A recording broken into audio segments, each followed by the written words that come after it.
کراچی سمیت سندھ بھر میں بارشوں کا باعث بننے والی سرکولیشن ختم ہو گئی۔ ملک کے سب سے بڑے شہر میں گرمی کی شدید لہر شروع ہونے والی ہے۔ موسمیاتی تجزیہ کاروں نے بتایا ہے کہ شہر قائد میں موسم گرما کا باقاعدہ آغاز ہو گیا ہے۔ اتوار کے روز سے شدید گرمی پڑنے کا امکان ظاہر کیا گیا ہے، جس میں درجہ حرارت 38 سے 40 ڈگری سینٹی گریڈ تک جا سکتا ہے۔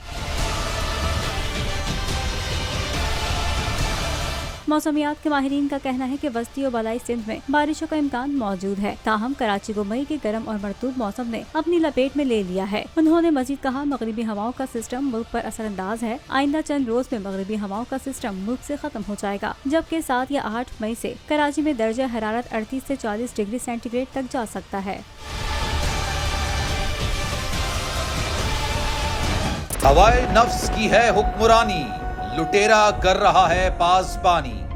بول نیوز کے مارکیٹنگ ہیڈ آکاش رام تاحال لاپتہ، تفتیشی ادارے جواب دینے سے قاصر۔ اہل خانہ پریشان، بیٹے کی جدائی میں ماں غم سے نڈھال۔ جو بچو ہندو پر آئے تھے جو کو پاکستانی،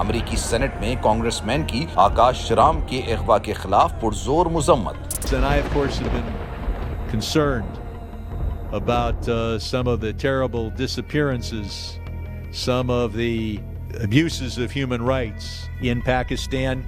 یونائیٹڈ نیشن نے بھی آکاش رام کی بازیابی کے لیے مؤثر اقدامات اٹھانے کا عندیہ دے دیا۔ مشکل کی اس گھڑی میں عالمی میڈیا سمیت انڈین میڈیا بھی چیخ چیخ کر آکاش رام کی بازیابی کے لیے آواز اٹھا رہا ہے۔